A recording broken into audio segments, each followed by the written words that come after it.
Hello, आप सभी का मेरे यूट्यूब चैनल पर वेलकम है, स्वागत है। आज मैं आपके सामने लेकर आया हूँ काफ़ी important idiom and phrases new patterns पे। जैसे एग्जाम्स में आपके जितने भी 2023 में एग्जाम्स हुए हैं और जो भी जब से एसएससी का न्यू पैटर्न स्टार्ट हुआ है इंग्लिश को लेकर, उसके अकॉर्डिंग जैसे न्यू पैटर्न्स मीडियम फ्रेजेस पूछे जा रहे हैं, मैं उसी तरीके से आपको मैं अब तैयार करने जा रहा हूँ। इसमें हम लोग क्या करेंगे, ईडियम फ्रेजेस में हिंदी भी जानेंगे, उसका इंग्लिश में जानेंगे और सेंटेंसेस में कैसे यूज़ करेंगे वो भी जानेंगे। तो अगर आप मेरे चैनल पर पहली बार हैं तो सब्सक्राइब जरूर कर लीजिए। चलिए स्टार्ट करते हैं। काफ़ी इंपॉर्टेंट सेशंस जो एग्जाम्स में आपका 100% आएगा। 21, इसके पहले जितने भी हैं 1 से लेकर 20 तक मीडियम्स एंड फ्रेजेस अपने वीडियोस में डाल चुका हूं, उसका लिंक मैं डिस्क्रिप्शन बॉक्स में दे दूंगा। तो आज हम लोग 21 से स्टार्ट करेंगे। क्लियर? तो 21 आपके सामने है स्क्रीन पे। To bear the palm, to bear the palm का मतलब क्या होता है? To be victorious. To be victorious का मतलब क्या होता है? विजयी होना, विजयी होना। जैसे इंडिया क्या हुई, कल श्रीलंका के ऊपर विजयी हो गई मैच में। तो सेंटेंस में कैसे यूज करेंगे? Our team bore the palm in the final match, हमारी जो टीम है फाइनल मैच में क्या हुई? जीत गई है। क्लियर? नेक्स्ट 22, 22, तो 22 की अगर हम बात करेंगे तो बॉसम फ्रेंड। तो बॉसम फ्रेंड्स का मतलब क्या होता है? घनिष्ठ मित्र। इसका मतलब क्या होता है हिंदी में? घनिष्ठ मित्र। और इंग्लिश में इसका मीनिंग से बताएंगे तो इंटीमेट फ्रेंड। जैसे Mohan is my bosom friend, Mohan मेरा क्या है? घनिष्ठ मित्र है। इसको मैंने देखिए सेंटेंस में यूज किया हुआ है। Next 23, bag and baggage. Bag and baggage के साथ जब हम सेंटेंस में इसको यूज़ करेंगे इस इडियम्स को, तो इसके साथ विद का यूज़ नहीं करते क्योंकि ऑलरेडी विद का सेंस इसमें होता है। और देखिए इसका हिंदी में सेंस क्या होगा? सारे सामान सहित या बोरिया बिस्तर के साथ। He has left Agra bag and baggage, वह आगरा अब पूरे बोरिया बिस्तर के साथ छोड़ चुका है। इसको सेंटेंस में देखिए यहाँ पे मैंने यूज़ कर दिया है। Clear? Next 24, to bury the hatchet. To bury the hatchet का मतलब क्या होता है? पुरानी शत्रुता को भुला देना। इसका हिंदी मीनिंग होगा पुरानी शत्रुता को भुला देना। और इंग्लिश में इसका मीनिंग हो जाएगा to end old enmity. Clear? और कैसे इसको सेंटेंस में यूज करेंगे देखिए आपके सामने है। लेट अस नाउ बरी the hatchet for ever and leave like friends. चलो हम क्या करते हैं, अपने मतभेदों को, अपनी दुश्मनी को हम क्या करते हैं? भुला देते हैं और उसको एकदम शत्रुता को भूल जाते हैं कि मैं और एक दूसरे तुमसे मैं शत्रु रखता हूँ या तुम मेरे भाव प्रति कोई गलत भावना है उसको भुला दो और एक दोस्त के तरीके से हम लोग रहते हैं। क्लियर? और यही जो आपका है 24 नंबर जो ईडियम से, ये आपका 2023 के एग्जाम्स में पूछा गया है। क्लियर? और मैं आपको दिखा देता हूँ 2023 के एग्जाम्स में कैसे इसको पूछा गया है। आप लोग ध्यान दीजिएगा।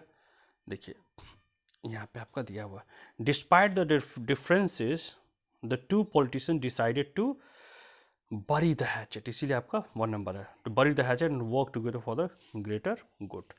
बहुत सारे मतभेदों के बावजूद भी दोनों पॉलिटिशियन ने डिसाइड किया कि चलो हम अपने मतभेदों को भुला देते हैं, दुश्मनी को भुला देते हैं और एक अच्छे तरीके से, एक अच्छे बेहतर कल के लिए एक साथ रहते हैं। क्लियर? तो देखा आपने, सेंटेंस आपका एग्जाम में पूछा गया। चलिए आते हैं हम लोग फिर से। नेक्स्ट आपका क्या है? देखिए by leaps and bounds. Next आपका क्या है?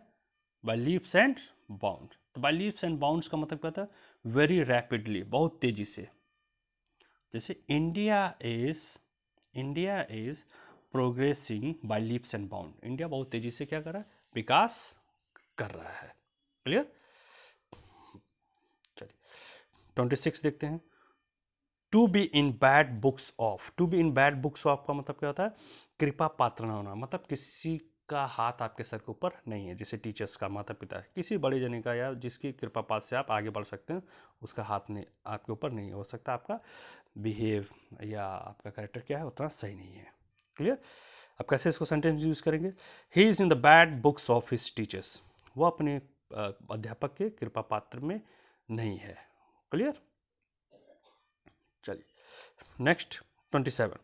27 का मतलब है to be in good books of, कृपा पात्र होना। To be in goods of मतलब क्या होगा? कृपा पात्र होना। To be in good books of, to be in kind favour.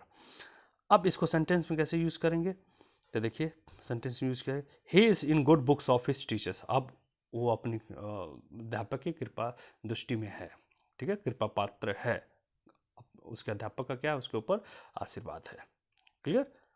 चलिए 28, to be in bad order of. To be in bad order of का मतलब होता है, इसका मतलब होता है to be out of favour, मतलब किसी की बुरी राय में। To be out of favour मतलब आप फेवर में नहीं हैं, किसी के खिलाफ हैं, हो सकता है आप गलत संगत में पड़ चुके हैं, आपको कोई गलत तरीके से राय मशवरा दे रहा है जिसकी चपेट में आप आ चुके हैं, जिसकी वजह से आप, जिसके प्रति आपको ईमानदार होना चाहिए, उसके प्रति आप क्या हैं, डिसऑनेस्ट हो चुके हैं।